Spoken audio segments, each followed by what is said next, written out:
Hey,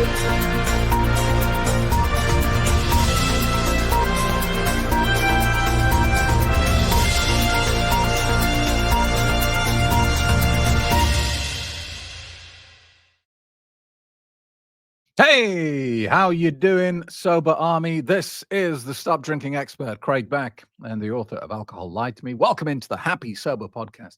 And firstly, an apology. I know I'm not doing as many of these as I used to. It's tourist season here in Cyprus. So I've been looking after a lot of tourists.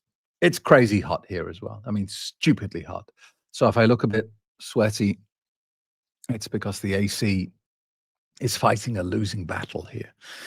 So today's episode is entitled So I Quit Drinking. Now what do I do? And it is inspired by a friend of the channel, Shaunie. Now, if you are a member of the program at stopdrinkingexpert.com or you're a member of the Facebook group, you will have interacted with Shaunie at some point. She's one of our sober superstars. And she sent me an email the other day, and I was about to reply to her, and then I thought, no, I'll make her a video and send it directly to her. Then I thought, no, I'll make a video and send it to everyone because I think it might be useful. So let me give you some background on Shaunie. Shaunie is a family woman. She's married with a couple of kids, all teenagers now, I think, aren't they, Shaunie? Maybe even a bit older. But alcohol had really got a hold of her. Her drinking was out of control. It was starting to destroy her family, and she could see what was happening. And she was so determined to deal with this problem. She flew from Toronto, Canada to San Francisco to come and meet up with me and go through boot camp. And she brought her family with her, and they did the touristy stuff, went around Alcatraz and all that sort of stuff. And her family were very proud of her and very optimistic because she enjoyed boot camp. She was determined to quit drinking, but unfortunately, she let them down. They were disappointed because she fell off the wagon. Do you know when she fell off the wagon? On the flight back to Toronto. So yeah, her family were not pleased, but she didn't quit. She didn't stop trying. She got back on the program and she dealt with it. And she came to boot camp in Toronto. When was that? Like 2019? So I can't remember. It's just before COVID, I think. And she's been sober ever since. And in fact, if you're a member of the coaching program, you can have Shaunie as your mentor. You can video call with her and she'll coach you. And she's fantastic because she's been there and she's done it. She knows what it feels like. She's not one of these therapists that sits on an ivory tower looking down on you tutting. Shaunie knows the pain. She's been through it all and more. So she's fantastic, especially if you're in that time zone as well. So the email that Shaunie sent me was basically saying, look, I feel like I should be doing something more. I want to make a difference. I'm still, dealing with alcohol has helped me deal with so many other areas of my life. I've dealt with so many problems now that I've got sober, and I'm still working a 9-to-5 job, but I feel like I should be doing something significant. I want to get that feeling that I'm making a difference. What should I be doing, Craig? How do I do it? And it's a question I get asked a lot from a lot of people. Craig, what's my purpose? What should I be doing? I don't feel like I'm achieving what I'm here to achieve. And I think I probably disappoint everyone because I can't answer the question. And if I could, I'd be a multi-billionaire because it's not as simple as that. It's not that I can't just meet you and say, oh, you know what you should be doing? This, and here's the business plan, and off you go. Good luck. Let me know how you get on. It doesn't work like that. I think the most important thing, if you want to make a difference, in fact, look, wait, we'll come to that in a minute. Let's establish why this problem occurs first. When you're in the middle of your drinking, if you're a problem drinker and you're still drinking right now, this is not something you will have to worry about because it's not something I worried about for 20 years. For 2 decades of my life, alcohol held me in stasis. I wasn't thinking about the big picture. I wasn't having an existential crisis. I was firefighting on a daily basis. I had so many small but significant problems to deal with. I had no time to worry about the meaning of life or any other that woo-woo stuff. From the outside looking in, it looked like I had a perfect life. Indeed, a lot of people who knew me were envious of my life because, I had a career. I was the director. I was the program director for two multi-million pound radio stations. I was on the board of a children's charity. I had a house, nice detached house with a driveway with a nice new car on the drive. I had a wife, two children, holidays abroad every year. To the outside looking in, wow, I had such a great life. But that's not really true because it was a mediocre life. I had a career, but I wasn't going anywhere. I was getting skipped over for promotion left, right, and center. When they changed the managing director of the company over, I was basically dodging the bullet for 6 months. I wasn't going anywhere. I was just stagnating because I didn't have the energy. I didn't have the brain power because I was drinking poison every night. So I didn't have the ability and capacity to be exceptional at work. I was just about getting away with it. I had a house, a detached house with two mortgages on it and a credit card with £25,000 on it. I was skint. I was broke. The car on the drive didn't belong to me. It came with the job. I had a wife, but we slept in separate bedrooms. There were big problems in our marriage, and we just weren't talking about it. So, yeah, to the outside, it looked like everything was great. But on the inside, it was mediocre at best, and it was going downhill. So I had far too many problems to think about the bigger stuff. I had health problems developing. I had weight problems. I had career problems. I had financial problems. I had all sorts of stuff going on. I had no time to deal with the big questions of life. And Shaunie, I'm guessing, would have been the same. When she was in the middle of her drinking, she had much bigger fish to fry than whether she was making a difference in this world. She had more important things on the list. So then you stop drinking. And slowly, all of the things that you are having to deal with on a daily basis get better on their own. Your financial situation gets better. Your career starts to take off. Your health gets better. Your marriage gets better. Your relationships get better. Everything slowly gets better. And they just become things that don't need your constant attention because they're just going great. So once you don't have to worry about the first 10 things on the list, you start to look down the list at the things that you never even looked at before. Why am I here? What's the point of life? What's my purpose? How can I make a difference? How can I feel significant? And things like that. And that's where Shaunie is now. Shaunie is working a 9-to-5 job and thinking, I kind of feel like I've got the capacity to do more. I've got the energy. I've got the brain power. I've got the will to make a difference. And she's saying, Craig, what are you now? 53 now, Shaunie, something like that. I want to do it now. I'm ready. I want to do, what can I do? And here's the frustrating answer. I can't tell you, Shaunie. I can't tell you what to do. But what I can tell you is just start. Start something.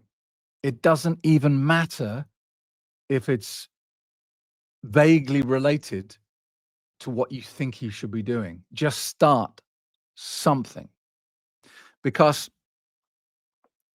that's how you find out what you're supposed to be doing.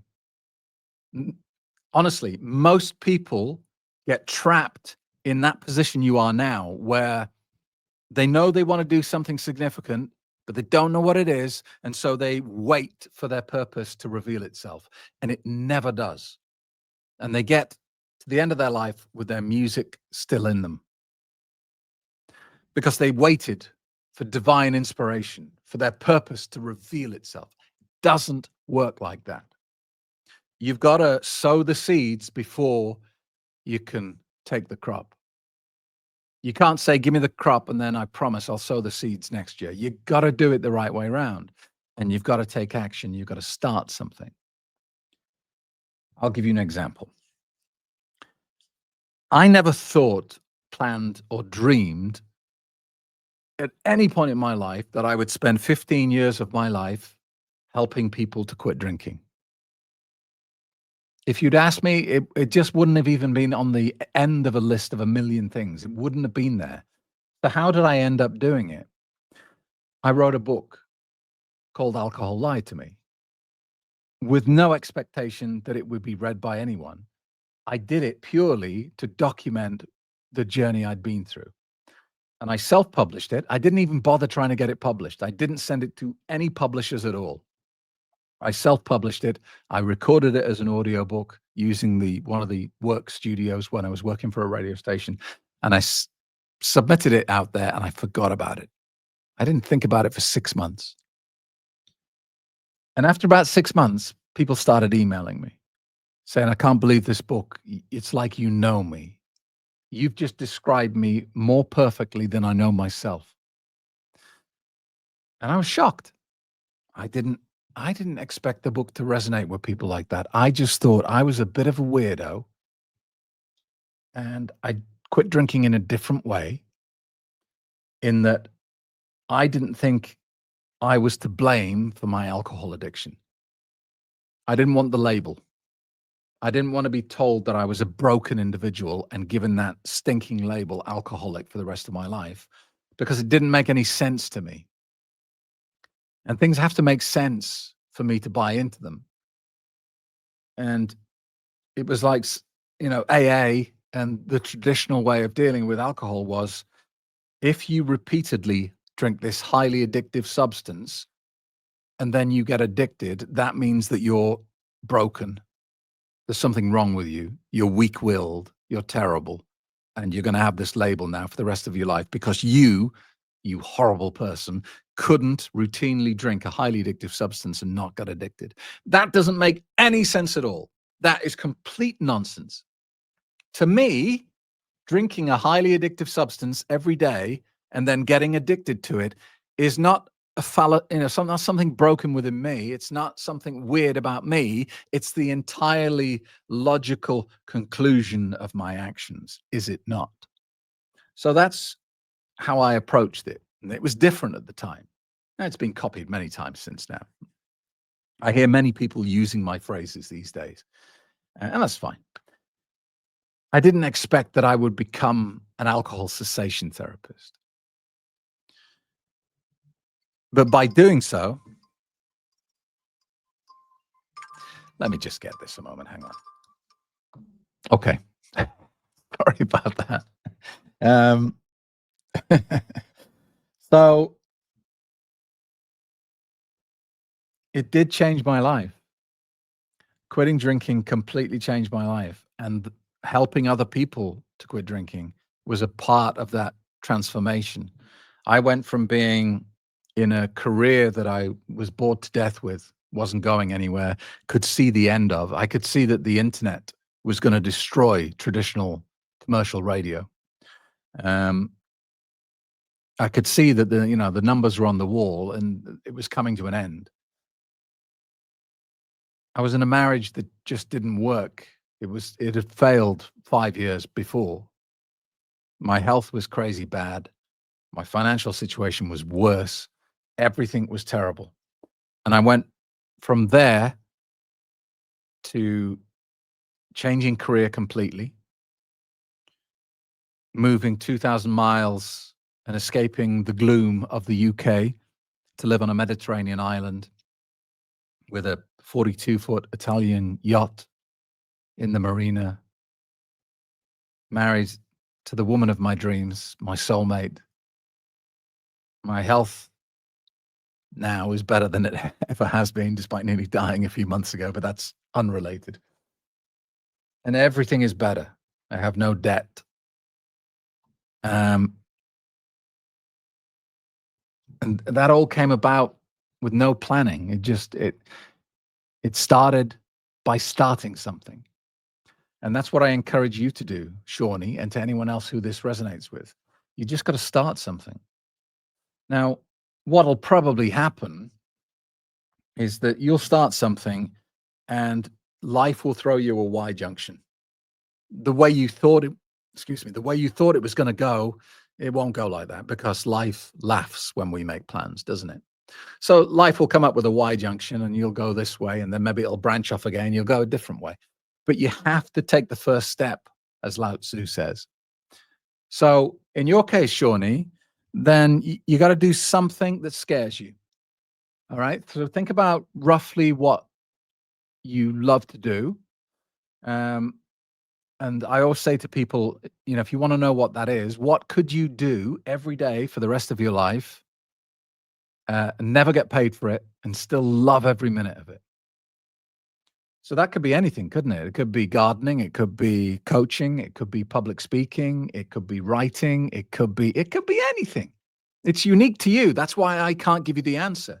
So think about what you love to do, what really, really makes you want to jump out of bed in the morning, and do something scary in that direction. So what is something scary? Let's say, Shaunie, that you want to become a full-time, self-employed health and wellness coach or life coach or something like that.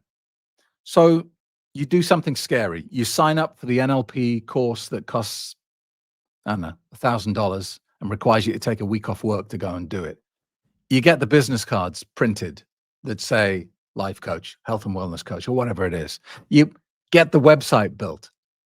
You just start. That's what you got to do. Start and take a risk and commit 100%. Give it all your passion and commitment.